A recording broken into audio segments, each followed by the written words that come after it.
Man, it's always surreal getting a chance to intro this next guest, one of the most exciting fighters to ever step in the cage. The one and only El Cucuy is back on Submission Raider. Tony Ferguson, man, it is an absolute pleasure to have you back on the show. Welcome back. How are you? And you just told us your dad's getting tatted. What's going on here?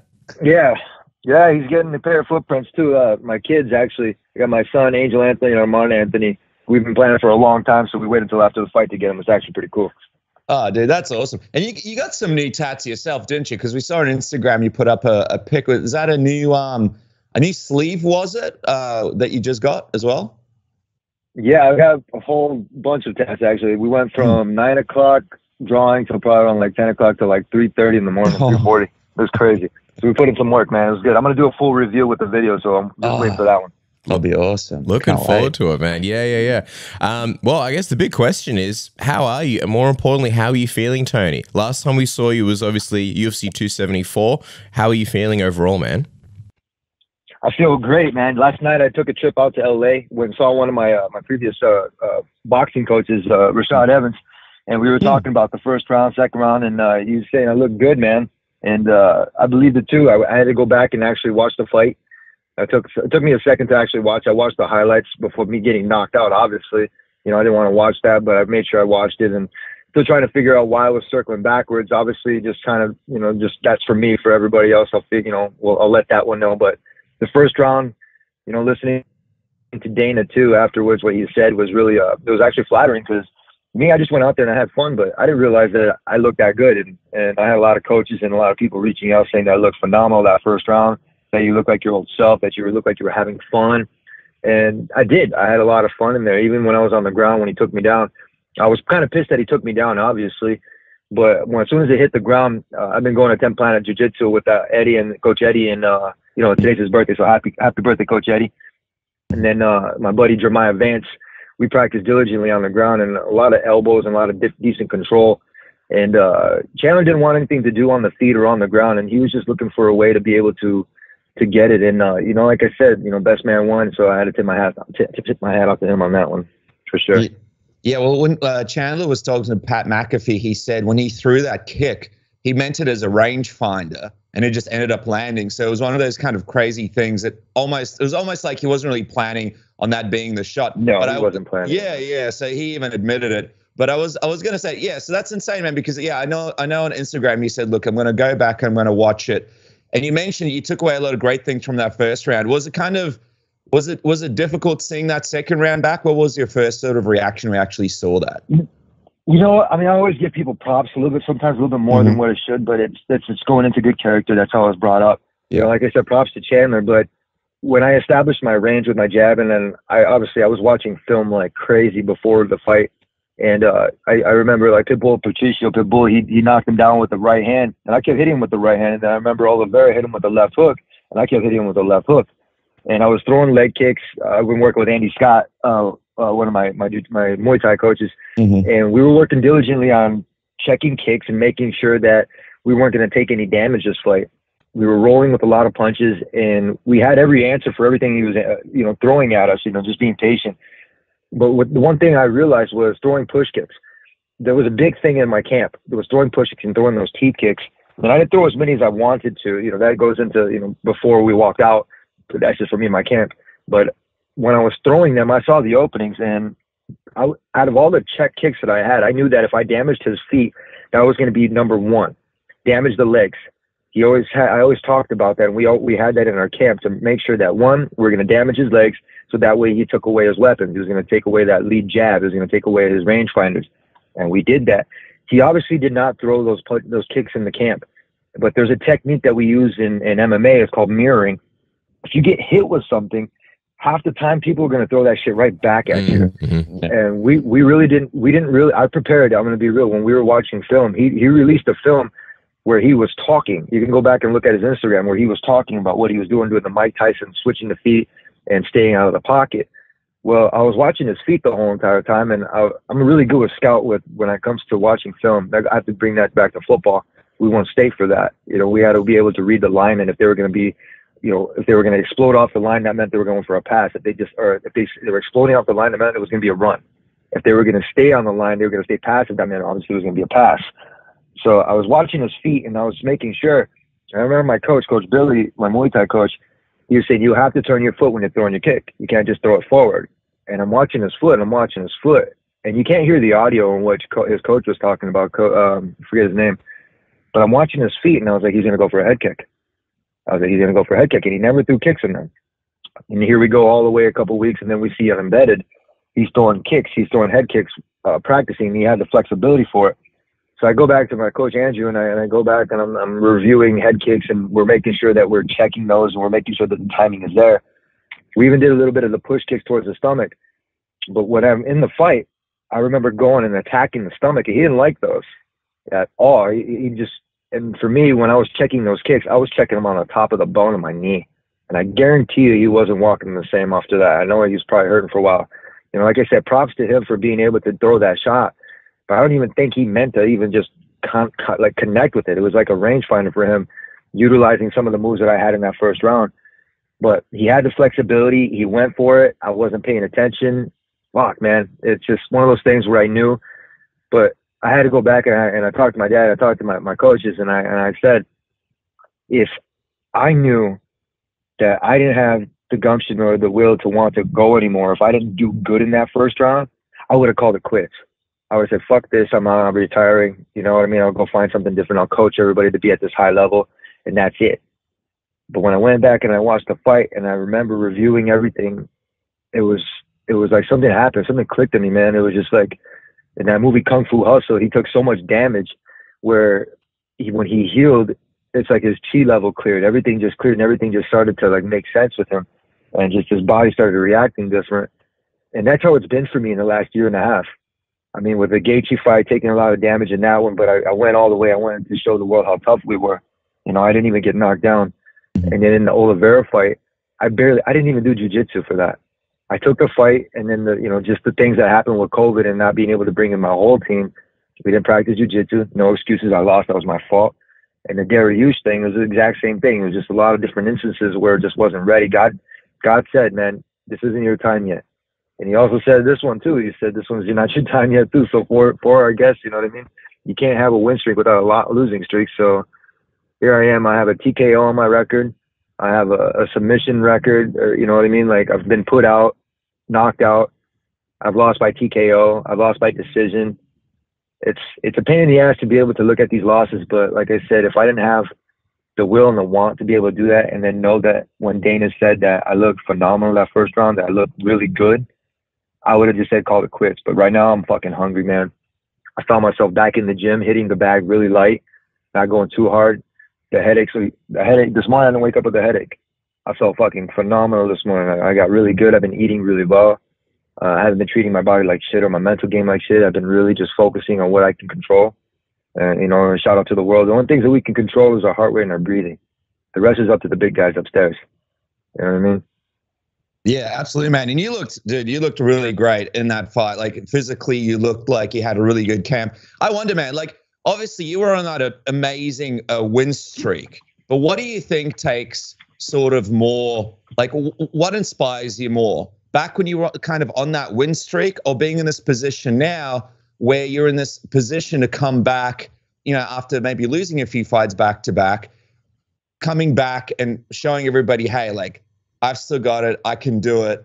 And, I'm coming back. I'm coming back for the top of the division. Like, what's more motivating, do you think, to you? Back when you were on those win streaks, or sort of being in this position now? No, for me, I love being in competition. I've always been in football, baseball, and wrestling. We've state championships for football. For baseball, we were state semifinals. And for wrestling, I won state, and then we won nationals for the team and as an individual 2 times. Mm-hmm. And so for me, it's always about putting in that work and being around a team. For the last couple of years, when the pandemic hit, my team broke up. You know what I mean? And even before then, when I was here at Rain Training Center, the team broke up. And so I had to find another one. And when I went to Black House, it kind of did the exact same thing. Like, I always do really, and then I went to Classic Fight Team, and it was kind of cool, but then it just ended up being busy, and I ended up doing my own thing. When I was always around team, I always got the sparring in. And you could hear Chael Sonnen's, his interview, what he did, he said I would line people up on the wall and I would just go through them in a manner. And then afterwards, he said he stayed after and he was watching me, seeing what I would do. And I ended up going to the bag and I ended up doing more work. I've always looked at this job or as this art, you know, this mixed martial arts as a job. As soon as I check in, I'm going to put in my time. I'll take my break and I'm going to put in the time. And then when it's time for me to go home, I will.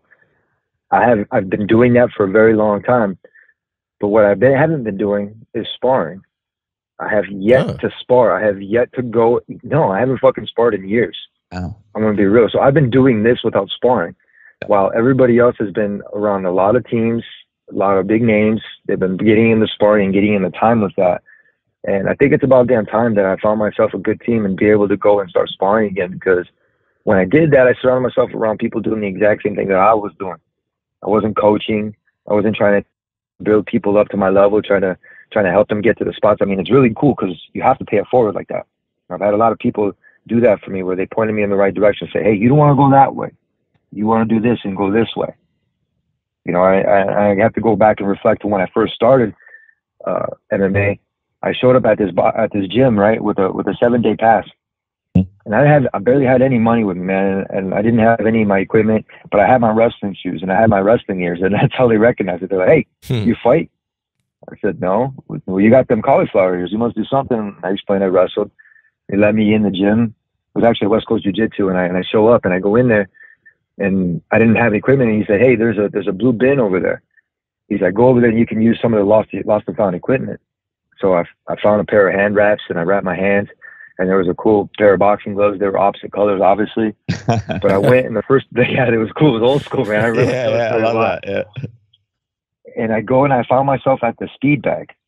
Now, I wasn't allowed to fight back in the day. My pops always said, he's like, no, you're not gonna go box. All you're gonna do is you're gonna go wrestle. You're gonna do all your different sports, and you're gonna go to college. You're gonna go to school. You're gonna use your sports to get a scholarship, and you're gonna go and do that. And I'm very thankful that he did that, man, because that was my foundation. That's a solid foundation to have.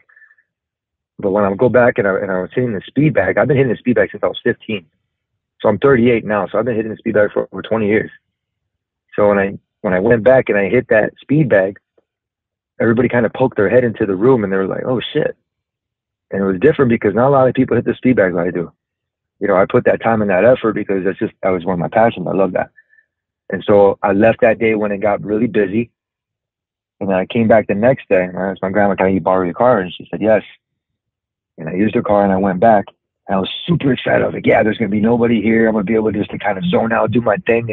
And I was really excited about it because that's how I would always be. I like to just work by myself unless somebody that was, you know, at the same level or caliber I can learn from. And I show up and there's a whole bunch of people there. And I'm like, oh, shit. You know, do I stay here? Do I leave? You know, no, just go in there. So I talked myself into going in there, and I found myself going over to I put my bag down and I go over towards that blue bin, and they're not there. The boxing gloves that I used were not there, and the hand wraps weren't there. I said, fuck. So I go back to my bag, and I'm like, man, what am I going to do? I was like, oh, man. I started thinking about it. I was about ready to pack my stuff up. And this guy comes over, and he's like, hey, son. His name's Refugio Flores. I remember that. He comes over, hey, son. Is that you hitting the bag the other day? And I said, yeah. I was like, I didn't mean to use your glove. You know, I thought I was getting yelled at or something. Like, sorry, you know, I didn't mean to use your gloves and stuff. He's like, where's your gloves at? I said, I don't have a pair. And he looked at me. He's like, you got to take care of your hands, kid. And he hands me a brand new pair of ringside boxing gloves. Oh, wow. It was the turning point. Somebody asked me, they're like, what was the biggest moment of your MMA career? And I said, it was when somebody gave me the tools that I needed to be able to succeed. And from that point, I've always said to myself, I got to take care of my hands. I got to take care of my hands. And when he gave me that pair of gloves, it was like gold. It was like he helped me cement my way into this stuff. There was a lot of people that did that. I'm going to be real. But it was like that. It was a turning point where I started to be able to understand that paying it forward and to be able to do that was going to be the one thing that I had to do was to listen to people that knew the game better than me.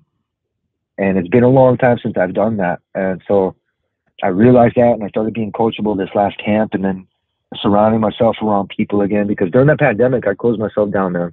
It took absolutely every ounce of energy that I had to be able to, one, show up for that fight, you know, because I was preparing for Khabib. We were preparing for a takedown artist. We were ready to take him down. My coach Billy, brought in a guy named Radad, and we were preparing, and I was really well prepared for the takedown. We didn't really do pads too often because we were just focusing on the takedown. But going into the Gaethje fight, that was all my fault. You know what I mean? Like in the preparation, it should be the fighter communicating with everybody. But the preparation that I can do and know how I have been in competition, and I have been at the very bottom and I have been at the very top, to know and to understand that not a lot of people know and understand. They're going to hate on it because they haven't competed in their life, or two, they haven't been at the highest pinnacle, man. The highest pinnacle would probably be Olympics, you know, or winning a belt. And I have done that. I haven't been in the Olympics. I always wanted to, and that's always been a dream of mine. I train every fucking day like I'm training for the Olympics. And that's how I think about it. Because if I'm not putting that effort, I'm putting that will in there, it's going to be the shit. But what I started to do is I started to structure everything. So Coach Eddie and everybody would say, man, he practices for like, 6 to 8 hours, without taking a water break. I take my breaks, but what I started doing was I started taking my warm-ups and everything and condensing. I started defragmenting everything and putting it into what is really necessary. And it worked for me. It really did. This last camp, I did a lot of my own strength and conditioning. I looked better than I ever have. I'm 38. I cut weight. As low as I got down to 152.5 the night before the weigh-ins. Oh, Nobody wow. knows that.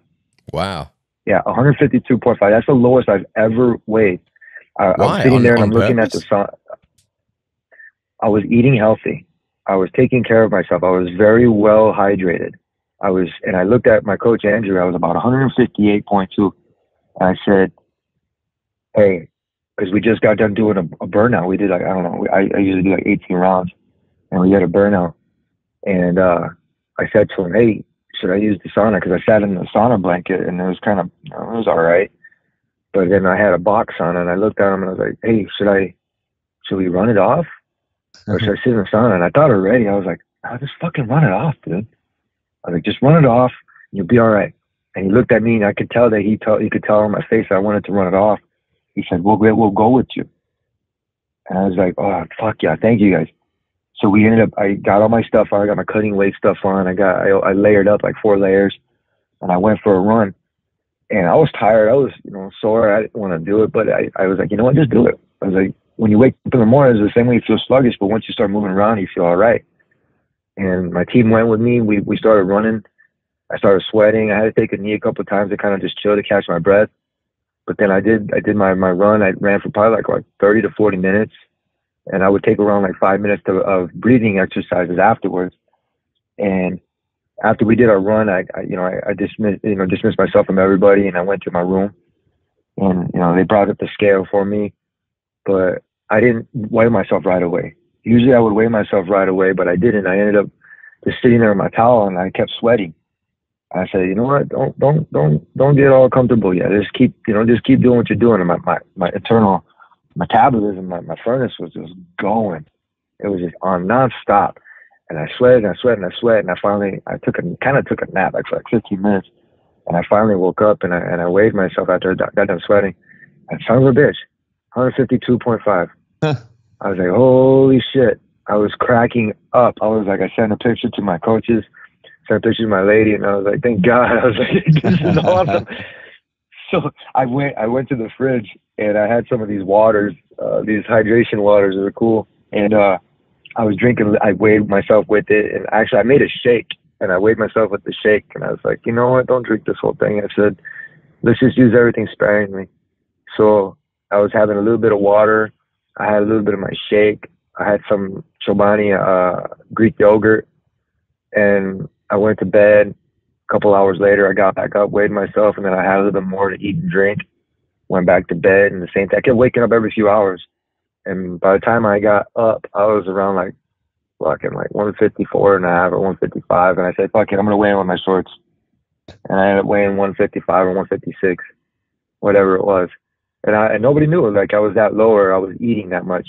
So when I woke up, I felt fucking great. I was like, man, I think I went for that run. I would do that back in the day. My mom would make cookies before, and I was like, Mom, why are you making cookies? I was like, I have to cut weight. And she's like, just have one or two. but just know when to say stop. You know what I mean? Just, you have to know yourself, but you have to understand you have to go and work it off. So I lived in the middle of nowhere. You know, we lived on 40 acres, and we lived in the middle of nowhere. And when I would run, there was no street lights, but it would be snowing during wrestling season. So I would use the moonlight to be able to, you know, sense my direction, and I would run. But I would have my music, and I would be able to run. It was my me time, and I would work it off. And I was so glad that I did that, and it would always end up working out. So instead of, you know, suffering and be like, oh, eating, you know, little cubes of chicken or whatever just to survive, I was actually working harder, being happier, and then enjoying myself while it was cutting weight. And I'm really fortunate that this was the camp that I did that. I ate really good this camp, man. Well, it shows, and it's crazy. Like, it's crazy hearing this now and how, you know, theoretically, I wouldn't say easily you cut weight, but how low you got given all the, you know, drama that happened at UFC 274 regarding the weigh-ins and stuff. But I did want to touch on you were talking, you told that humbling story regarding, you know, was it Rahulio who gave you the gloves and sort of gave you the tools? Yep. Yeah. And then also you've got well, I was going to say the champion, technically the champion himself, Charles Oliveira. He tweeted you, inviting you to come out and train at his team Shoot Box. I don't know if you take it a similar way where he's trying to sort of like give tools as well. What did you think when you saw that? And would you ever train with him? Would you ever go to Shoot Box? I'm his older brother. I'm a big brother and uncle to a lot of these young fighters. You got to realize that I'm a good talent scout as well. So when I see talent, when I saw him inside the octagon, he has to realize that I really didn't train that hard for him. I didn't do jiu-jitsu. I'm going to be real with you. And I should have, but I took the fight on short notice because I wanted to show up for the fight again. I want to show up for the UFC, be a company man, and do that. Yeah. Obviously, it was dangerous, and obviously it was, you know, not arrogance out of me, but it was just, I'm going to be all right. And I believed in my 10-pound jiu-jitsu. One, we didn't get submitted. Two, we were always looking for submissions. If you go back to the Dustin Poirier fight, he didn't do shit. Pardon my language, but he didn't do shit on his back. He stayed in guard and do nothing. He didn't throw elbows. He didn't do anything. When you listen to Joe Rogan, and not hating too much on Joe Rogan in the commentary, those guys like to bag on me, man. Him and Cormier, and you know, I don't want to say too much on that one. But when it came down to that Oliveira fight, I didn't look the same because I didn't train the same. I didn't really do anything. It was just one of those shitty situations where I brought in people just to fill in the gaps in the corners, and I'm thankful that they did, but I didn't have my regular team. It was me because my team disappeared. Everybody went to take care of their families and their businesses as they should have. When I didn't have anybody, I put a calling all cars out there, and then I had my 3 dudes show up, and I'm thankful they did. But we did what we had to do, and for me, it was about just having fun and being with my boys again and just having fun. And I brought my jiu-jitsu crew out there, and it's a funny story because we were at Circus, like a trampoline place, right? And then we got yelled at for being out there. Oh, you guys are going to catch COVID and everything, blah, blah, blah, blah, blah, blah, blah. And fuck that. Fuck you guys. But what ended up happening was I had my jiu-jitsu crew on standby at the hotel across the street, and we were supposed to meet up. But with the rules and regulations that they had just placed after they saw us over at that trampoline place, there was no way we were going to be able to train with them. So there went my jiu-jitsu during that week. I was going to cram jiu-jitsu because I had put in plenty of time at Big Bear with Coach Eddie, with my training partners, and to know it like I don't forget my jiu-jitsu. When I pay attention to my coaches and I ask not dumb questions, I ask questions, I listen and I pay attention. And so that cramming session would have been like review, and I would have been sharp because 1, I was looking for the darts on the bottom. 2, I was always looking for submissions. But the one thing that I didn't have was my coach Eddie, saying, you got to get back up to your feet. He's like, you're always going to have this stuff, but he would always tell me, even during the RDA fight, he would say, get back up to your feet. Your stand-up's a lot better than these guys. When I kicked Charles Oliveira, I hit him with an elbow, and I clipped him with it, and he was bleeding. And he doesn't bleed too often in his fights, and I guarantee it surprised him. And when we got to the ground, I guarantee you, everybody, watch that fight without the commentary. The commentary is bullshit. If you watch the fight and you put it on mute, you can understand and you will actually see the difference, because you'll see me going for a lot of things. You'll see me do a lot of different types of sweeps. But the one thing that I didn't do was to stand back up. And when he took me down in that fight, when I cut him and then we were on the ground, I did an up kick. I didn't know he was on the ground. I saw that his other knee was up, but I didn't know his other knee was on the ground. I was kind of pissed at first when I saw that, and I looked at the film again, and I saw that his knee was down, like I could barely see, but I had to really do it. And then, like I said, I gave him props for winning. But when he won, I put my underhook on him, and I put my hand on his trap, and I told him, walk with me. And it wasn't passing the torch. It wasn't doing anything like that, but it was an understanding that, one, you beat me. Two, I still have your number because I didn't train for this fight. But I want you to walk with me because I know you're going to do really well, kid. And that was like one of the things. So when he invited me to the camp at Shoot the Box, I love his coaches. I'm going to be real. He's really fortunate to be able to have a big team, a big area, and have that good vibe. But that's something that I had out here in Orange County. I moved over here for that. I went through bad management for a while, man. They just treated me like shit, and I don't want to say too much because like right now we're going through some things, but there was a lot of underlying things that really didn't make me feel good about myself for a long time. And if you get treated like shit for a long time from a company and from management, you start to eventually feel that.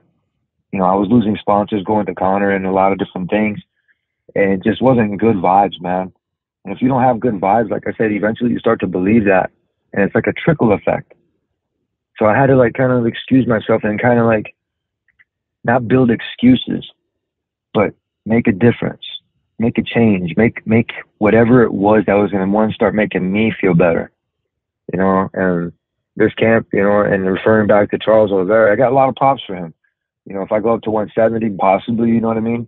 But I still got a lot of business at 155. I still got a lot of asses to kick here. And, you know, he's one of the guys that, you know, I respect. And I'll tell you this story. When he was in the back, he was, after he got his title stripped, I felt bad for him. I kept telling my wife, I was like, I want to reach out to him. I want to reach out to him. I want to tell him something. You know, I felt like I had to reach out to him and tell him, be like, hey, kid, I want you to focus. Like, I need you to focus. You know, I know shit happens all the time. You know, I know the company has to make their bottom line. They have to do things. But I need you to focus. So I found him over at the weigh-in ceremony. And he was signing some posters, and he was by himself. And I go over there, and I put my hand on his shoulder.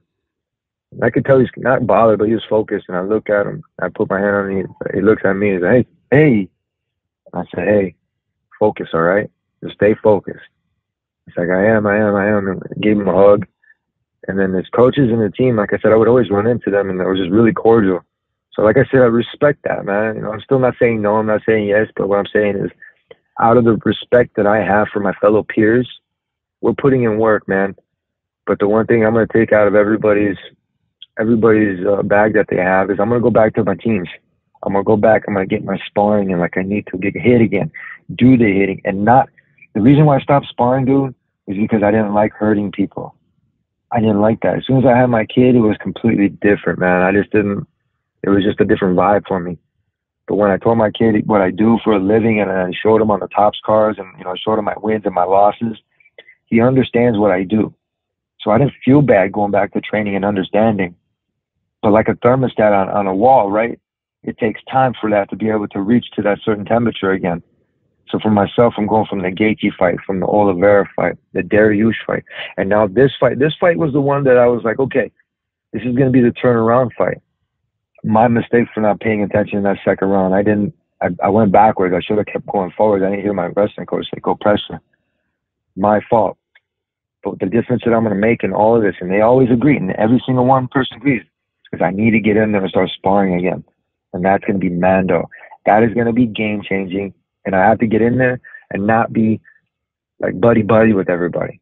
I got to go in there. I got to do work like it's business. And I got to fuck some shit up again, man. Because I can't do that anymore. I don't want to get hurt anymore.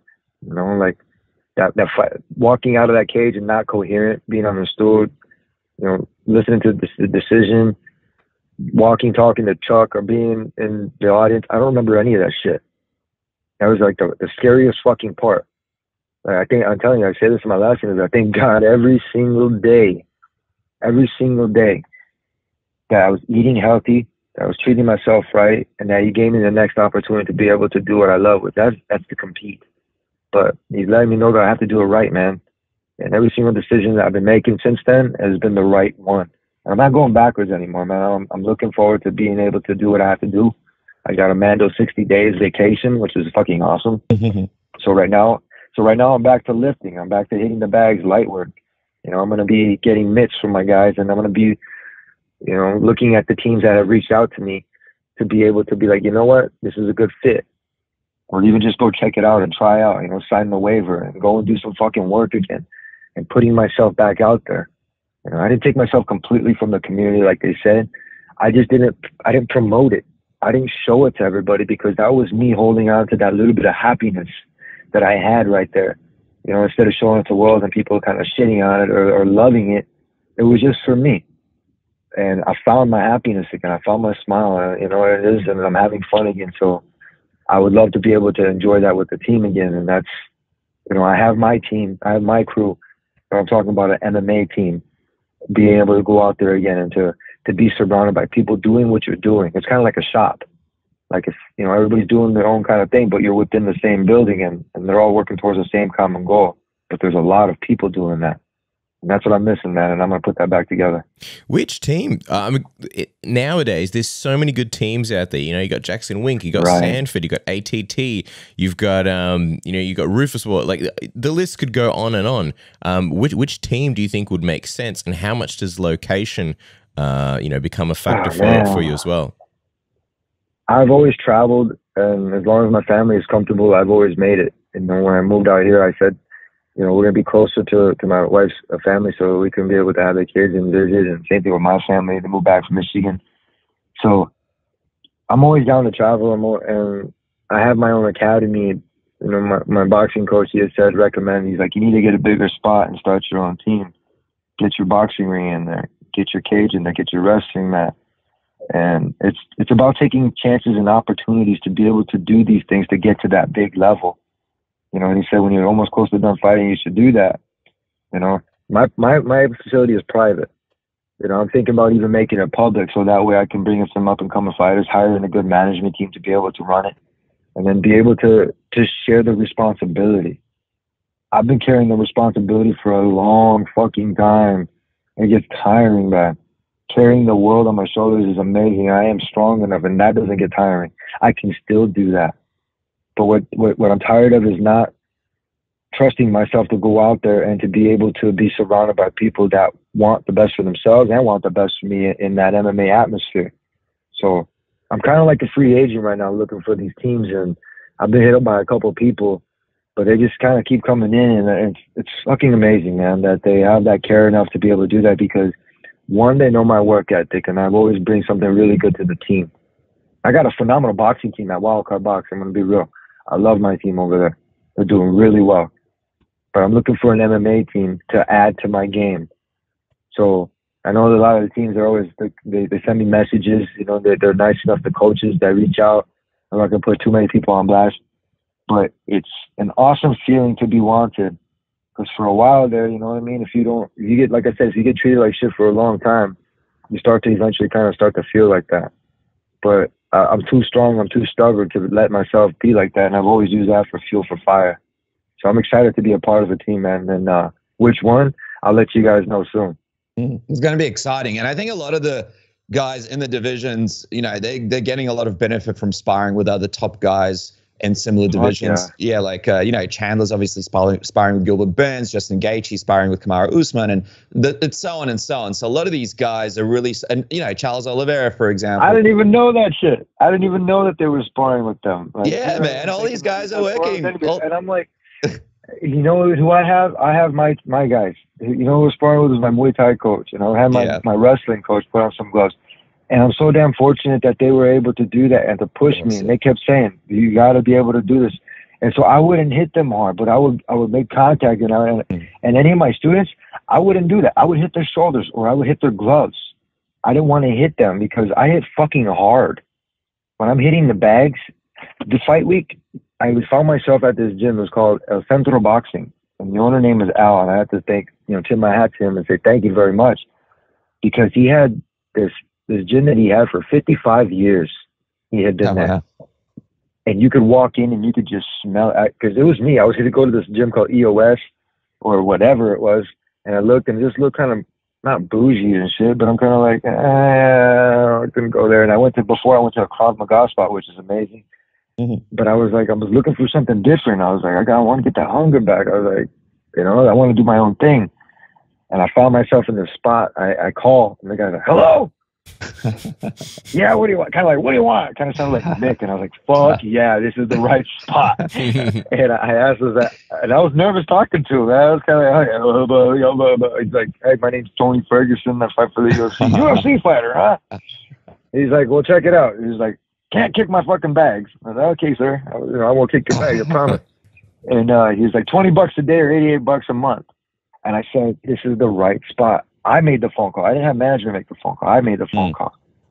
And any single time that I ever spoke up for myself like that, it always did really well.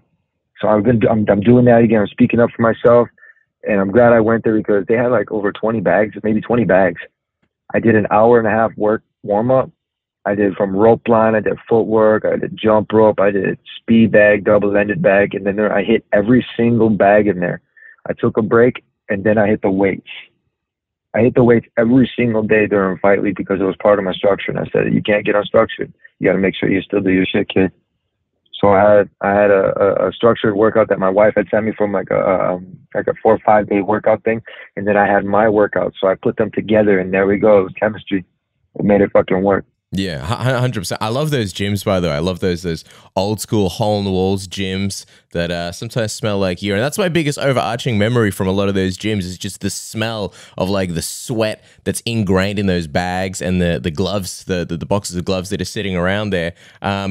However, if you want to combat that smell, nobody wants to smell like that forever. Our good friends at Manscaped are giving you the ability to do exactly that in a very premium way with their shower collection, all their body washes, all their shampoo and conditioners. You start off with the Manscaped Premium, the ultra premium body wash to clean yourself, exfoliate your skin, and make yourself smell amazing. And then you got the 2-in-1 shampoo and conditioner, so you can do both at the same time. Again, smells absolutely fantastic. You've got the premium metal bottle. Then when you get out of the shower, you do the hydrating body spray so your skin stays nice and hydrated, especially if you're putting in the hard rounds or sparring or even just a regular guy.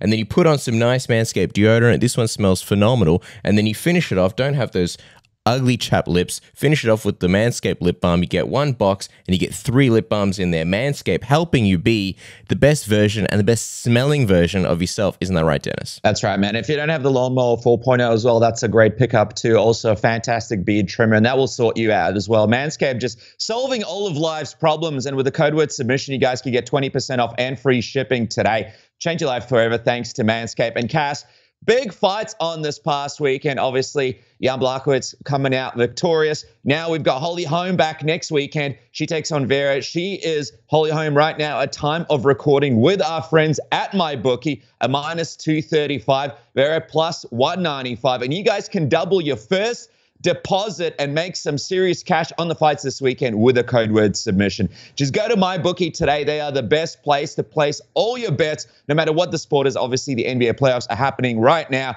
Who's going to win it? They have the best boosted odds, all the funnest things that you could bet on, and you could double that first deposit with a code word submission. Bet anything, anytime, anywhere with our friends at MyBookie, Cass. By the way, speaking of the NBA playoffs, I love your story about how you wanted the NBA League Pass. What was it, something like $40 here in Australia? You change your geolocation using NordVPN. I don't know what country. Do you remember what country? Switch it up to Malaysia. Yeah, Malaysia. What are you paying? Like $16? Shout out to our beautiful friends in Malaysia.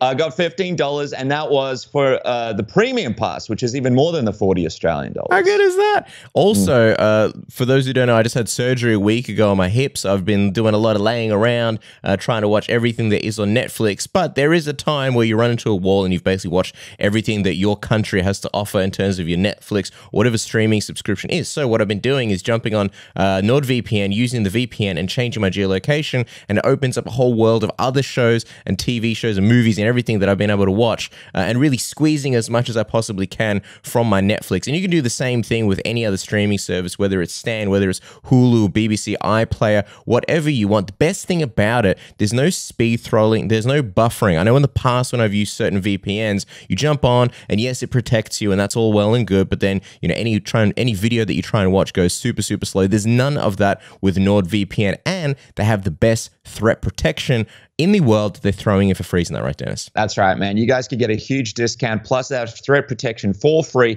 plus a huge discount if you guys use the code word submission or click the link in the description below. That's nordvpn.com/submission. Jump on it today. And by the way, it's absolutely risk-free with Nord's 30-day money-back guarantee. So you guys have absolutely nothing to lose. With everything on the internet right now, all over the different countries, treat yourself to some HBO Max, some Hulu. What about some ESPN Plus? All sorts of little features that aren't available in Australia. And if you're in different parts of the world, just protect yourself when you connect to those crazy Wi-Fis, those public Wi-Fis. They just want to steal everything away from you. NordVPN has you sorted with this great, great deal.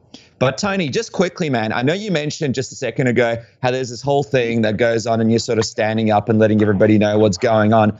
I know that, one of the guys from your old management squad, Conor McGregor, had quite a few things to say about you, changing managers and all this incorrect stuff that you sort of clarified a little bit on Twitter.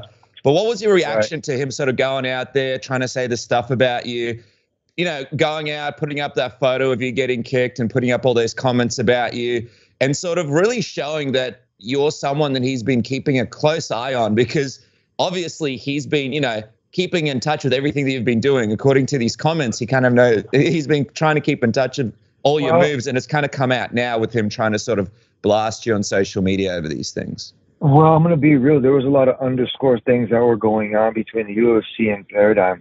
They obviously had like a lot of inside information that they were sharing between each other. Even Dana said that they fucked me over. And, we're going to be going through some legal things, which is kind of crazy. You don't want to talk too much about it. Yeah. But there's a Miller-Ayala Act, which says that an acting agent is not supposed to compete in the same sport as the person that you're representing. And I would ask my management all the time if he was an owner of the company, and they kept straight out lying to me every single time. They lied to me a lot. I'm not trying to do anything else besides tell the truth on my part. But I would ask it, and it would bug the shit out of me because I kind of knew that I was just like, what the fuck? Everybody else was telling me that he is. But he isn't. But there was a reason why he didn't fight for the belt, because it would have probably been illegal. I'm going to be real. Because he probably wasn't supposed to be in the same sport as me or in the same weight class. So there's a lot of things that are going to go on, and there's going to be some people called in the court. I'm going to be real. There's a lot of things going on. And so when he keeps talking, he keeps doing that. I had management come into my academy, take pictures of things, or just realize, hey, where did you get this? Or where did you get this? And I would see the same equipment over at his spot. And then I remember in one of the camps that, hey, one of my neighbors comes up and was like, hey, did you know Conor McGregor's on the other side? He'd buy you. And I was like, what? What the fuck? The dude would come over, like, maybe not even like a couple buildings away, and he would open up his spot over there. And a lot of things that he does is just to taunt people. And it just has to say something about his character. About like why it's just mentally weak. Like it's like when you use a game genie in Nintendo, right, or in a video game, and you're able to win fast and be able to do all this stuff, you don't really have fun anymore. You kind of try to like figure out and you try to enjoy everybody else's stuff. The dude was riding his bike on my run trail. Like, I'm not bullshitting. It was the most ridiculous stuff, and he was even, kicking the pole and stuff. A lot of people, maybe they don't, maybe he didn't do it on purpose. Maybe he was just like flattered and he was just like, I'm going to try this. I'm going to try this and try this and do this. It worked for him. It's going to work for me. A lot of people do that. Look at everybody when I wore suits. Nobody was wearing suits. And I was in the Ultimate Fighter House. But I've always wore suits and shirts and ties because we did that at my school.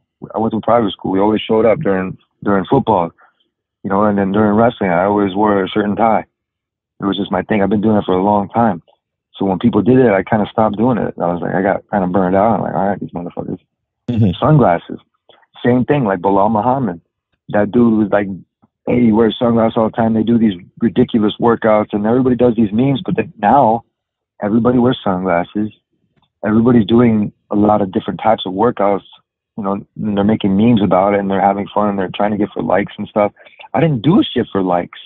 I didn't do anything for likes and retweets or quick hits. I did it because that's always been my personality. I've been doing that since me and my best friend since the back in the day. We would go, we call it scamping for hoes.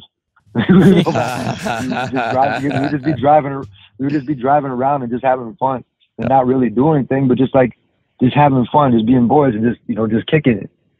Yeah. And so, like, to see a lot of these people to do these things like that, and then to understand, and now they're trying to make it their own. I even ran into Bilal Muhammad, and I was like, you're wearing sunglasses, huh? He's like, no, I'm the sunglasses guy. I looked at him, I was like, you will never be the sunglasses guy. I'm the sunglasses guy. And he's at 172, and I sized him up, and a lot of these 170 pounders, they don't look too big to me. Because when I'm at 170 or 180, I get pretty big. But when I get down to 155, I shrink, man. It's like my whole fucking DNA changes. It's fucking nuts. And it takes a little bit longer for me to be able to get my physique back up. So it's kind of a downer, too, because Dana would tell me, you know, you going to 55. I was like, I want to go to 170. I knocked everybody out at 170. Now you're going to 55. Well, he didn't take into consideration the emotional damage that I was taking, you know, like when he even said, you know, a person, when I tripped over the fucking thing, I wasn't wearing sunglasses, I was wearing prescription lenses. He's like, any person that wears sunglasses inside deserves to have that happen to them. And now you have Howler head, right? Because Dana don't wear sunglasses. They got sunglasses on the fucking mascot on that bitch. So it's interesting, the kind of like the taunts that everybody has and everything. But right now, I can't embellish too much on it because I can't hate. I don't have any room for hate anymore. You know, I got my people that represent me, and I got to trust them to be able to understand that they know what they're doing. And right now, what I really have to focus on is finding a solid fucking team, because my community has my back. And I love this community out here in OC and just anywhere else. I went to LA yesterday, and I didn't realize it, man. Like, even with the loss, I can't understand how people still want to follow me and they enjoy my shit. You know, maybe it's just because I don't quit. What do you mean? Everybody loves you, man. What do you mean? I don't get it. I don't know how you don't get it, because I'm watching Embedded, for example, and you're sitting there signing posters next to Carlos Paz, and you can see as soon as you walk into the room, those fighters on the card are like, hell yeah, man, Tony Ferguson is here. Like, I feel like a lot of the guys on the roster just love having you on the card, and I think fans just love seeing you, man. Win or lose, I don't know. I think that's what it. Yeah, it's cool. It's flattering. I do see that. You know, that's when I started to have to open myself back up. But I'm telling you, during the pandemic, I closed myself down a lot. I did. It took every single ounce of energy to be able to, one, show up for the world, to two, go out to demonstrate how tough we are. And then, you know, like when everybody had to leave, I closed myself down. I really did. I didn't want to just, it was hard for me to enjoy life again, because when I like something and then it goes away, it's like, fuck. You get down on yourself for it, and it's like, damn, you know, like, and you try, but I never quit. You know, maybe that's why people like me, because I don't quit. And I've been in shitty situations where, you know, you run out of gas in the middle of nowhere, your tire falls off, and what are you going to do? Sit there and cry and whine? Or are you going to fucking, one, push your car or go get some gas, or two, fix your shit? And regardless of if you have the right tools, you're going to fucking find a way. And I've been fortunate enough to have my dad, my mom, like, always coach me for that certain part, you know, to make sure that, one, they knew that you're made of the good stuff, kid. And I had to remember that. And that's what really gets me through a lot of things. You know, my faith is fucking strong, by my language. But it hasn't been more strong than it has this last camp. And it's continuing to get more strong. And I'm just a messenger for everybody, you know what I mean? So that's my mission right there. I'm a messenger. Well, appreciate the candor, Tony, and I think also the fact that you're so, you know, you just say what's in your mind and you're genuine is another reason why people like kind of, you know, following your journey. I have to ask one thing though, and we'll let you go in a second, but I got to ask about obviously this DC thing. Obviously, you guys have been kind of going back and forth. It sounds to me like that stems from kind of like the whole commentary thing, where maybe, you know, you're not super happy with his commentary. Couple of things. I wonder if you'd ever actually train at AKA, despite, you know, DC being there, because obviously AKA close to California, you know, around the corner is San Jose, a phenomenal gym. But I wonder if there's sort of like a light at the end of the tunnel between you and DC, and if you guys could ever sort things out. I saw one thing that you put up. I respect them. You know, I respect DC. When DC gets around, it's like the same thing. When people get around a lot of other people, sometimes the egos kind of feed off each other. But I'm going to be real. He's a genuine dude when it comes to his wrestling, and he cares about his students a lot. You know, the banter when they get on the radio. There's something they told us at Fox Studios when I did my commentary. That's like, take your personality and times it by 1,000. Oh, shit. Okay. I really didn't do that. I really haven't found myself to do that. I don't know how to do that. So I just don't have the want or the will to do that. But when you have DC and Joe and everybody else. The only person I got, like I said, I give props to John Nanick, because he would always kind of speak up for me and kind of be like, you guys kind of like chill out for a second. He would, say something nice. But they don't mind bagging on me because, one, even Joe, I'm the only person that told Joe no for his podcast. I guarantee it. And I have my reasons for it, but I got a lot of respect for Joe and what he has done for the sport and for himself. But, I'm not best friends with him. I don't have to be best friends with him. Same thing with Cormier. I got a lot of respect for what he has done for the sport, for the Olympics. Calgate, I laughed my ass off at that, because you won a belt. Like, you should have been stripped. You should have been stripped. You didn't make fucking weight. You have Charles Oliveira, who made weight, and then he got stripped. I remember that, and that's why I went and I talked to Charles, because I've had my belt stripped. For what? And then they let Conor go through. There was a lot of bad underlying things. You know what I mean? They're gonna have to figure that shit out, man. People are not gonna be too happy with some things, but that's not my prerogative anymore. They're gonna have to worry about other people and other shit. Like, but when it goes to DC and how he carries himself and for the Hall of Fame, I gotta give him props for that. You know what I mean? If you get away with it and you're gonna do your own thing, hopefully. The one thing that really burned me out was when Khabib brought in people and they were but Khabib was like being really rough with these wrestlers, and he was choking them out. And these guys were still in high school, not even 18. And DC brought these guys in, and they're getting ready for state competition. I'm like, what the fuck? I even sent him. I was like, dude, what are you doing? Why are you allowing this? This guy's from a different country. And even when Khabib came over here and he made fun of the homeless and made him do 20 push-ups and was feeding him money with him and Makachev, and that was in New York. I just don't like people disrespecting my country, my countrymen, or if they're from here, like, you got to be better than that. El Kukui is one of those guys that comes after the people that don't like, you know what I mean? They call on me when you need me, and that's how I show up. But like I said, I don't have any animosity towards DC. I'm not going to send my kids to his camp right away. Maybe in the future, because he does know a thing or two about a thing or two. But I do respect him on that one, and I know how to burn him out. And I talk about Khabib, and Khabib's still fucking fat anyway. So, so maybe one day, you know what I would like to do? I would love to coach against him in The Ultimate Fighter. Oh, that's what I would really love to fun. do. And I absolutely. And you know what? And if we don't fight, I would love to be able to compete on him with whatever. You know what I mean? Wrestle ball, like in basketball, soccer. You put your best team together, I got my team. Any kind of sport, you can pick it, Khabib. We'll go out there and we'll kick your ass. Out of due respect, enjoy your retirement and I like what he's doing for the sport. He opened up his own promotion. Got props for him like that, when he lost his pops. I still, respect for him for that. But you have to, at the end of the day, his dad said that he would have loved for us to compete.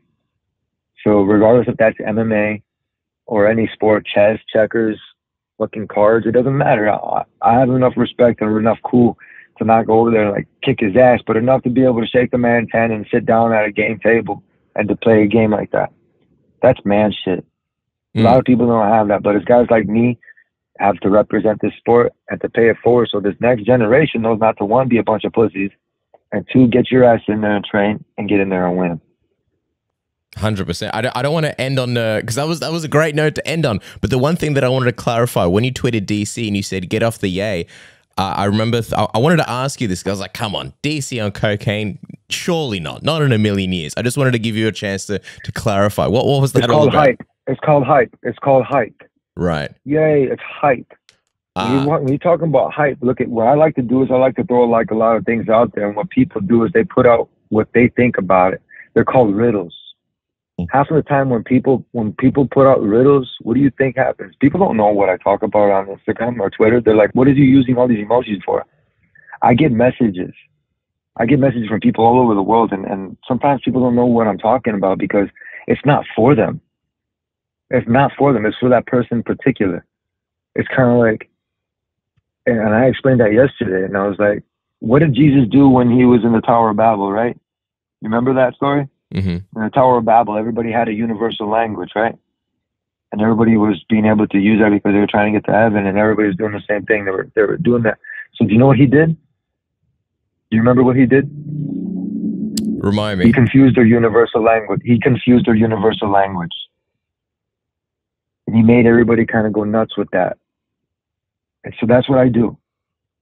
I go out there, I take a big page out of Jesus' book no matter what, man, because I do carry that heavy-ass cross. And every single day, I got to remind myself to, one, humble myself every single day. And I thank God every day that I'm still here, especially after that knockout. Because, you know what I mean? Like, when I went back to Instagram and I started realizing that, because one, I got a thesaurus for one of my birthdays. Who gets a thesaurus for their birthday? I'm a writer. Yeah. I'm a writer. Nobody knows that, and I like to tell stories. So when I do that, I do this stuff on purpose so that way people don't understand it. When I was getting a lot of heat from the Russians, it was hard because they couldn't do the translator for a long time. They were like, what the fuck does he mean? I would misspell stuff. And so I would do it on purpose. But then I would put like an emoji so people could understand at least a little bit. Mm-hmm. And how I talk and how I do my things and how I am with my interviews. Sometimes I'm very vulgar. Sometimes I'm very, very good with it. But I love to speak and I love to be able to have good vibes. But that's why I took the notes in the universal language that Jesus did. He confused them, man. And I do that every single time. So it's kind of like, if you're thinking that, you're going to put that. But what I'm thinking might be completely different than what I'm putting. And so, like, it's like innuendos, right? So then what people do is they give themselves up. Mm. Well, I'll tell you, man, we appreciate you for letting us in and coming on the show and, speaking to the fans. And I love how you've sort of opened yourself back up again. You're looking for this new team, and I can't wait to see what happens next. Before we wrap, though, man, I know you're going to be kicking off an official Twitch channel. So any news on that? Because I know that this is something fans are going to be all over as soon as it happens. Any news on when that happens as we wrap up? Yeah, I talked to Coach Brock the other day, and he sent me some good messages, and I asked him, I was like, hey, out of due respect, I was like, I listened to you, Coach. I was like, you give great advice, and I think it's gold. And, the first advice is like, pay your taxes and save your money. And I asked him again, pay your taxes, save your money. And for a long time, it's been that way, so that's what I do. And then I said, I was like, hey, what do guys like us after fighting do? And I'm not going to say too much on it, but what he ended up telling me was, find your second passion. He's like, and do that. And he told me what his were. I'm not going to say what his were, but he said that, and I was like, this is fucking awesome. I was like, that's some great advice. And thanks, Coach. And one of the things I love to do is I love to play video games. I love playing video games. My kid, when I got him into video games, I started him at Nintendo with the having to blow the cartridge, put it in there. That was the best. So he understands it. And then, Sonic, he's big on Sonic. So it's like, and when he was playing Sonic, sometimes like everybody wants to play and then I would just let him play and then just figure it out. And I use that as like a learning tool for a lot of different things. But I love to play video games, and I played the first person shooters. I played those a lot longer, but I like role playing games, RPGs, the thinking games, and with Twitch, I had a discussion with Vayner Gaming, and we're gonna get my office all set up, man. Like, I'm so stoked on this. We're gonna get it so stoked. We're gonna have the CPU unit all built up, the desk. I have all the video games that I've saved up for a long time. I'm gonna put them in the back, some posters. Like, one of my favorite games is Final Fantasy VII. Yeah. Classic. And I've logged in like hundreds of hours in that stuff, man. I played it without the walkthrough book. I played it with the walkthrough book. I've played it again without it. And right now I'm playing the remake of it, and it's just dope. The music scores that go into it, and just, you can tell, like, and even River City Ransom back in the day in Nintendo, they had a game like that. I had one of the guys, I reached out to the developer, and he made me a character. He made me a character throwing knees and elbows and that shit, and it was cool as fuck. So, I would love to be able to make my own video game one day. It would be dope, you know what I mean? But right now on Twitch, I talked to them. I'm excited. On Monday, we're supposed to have another meeting, and then my YouTube channel also as well. So the people that had followed my YouTube channel, what I did was I took off all of my videos. I made them private. And what I'm going to end up doing is releasing a movie on my recovery from that time where I was going back for the belt.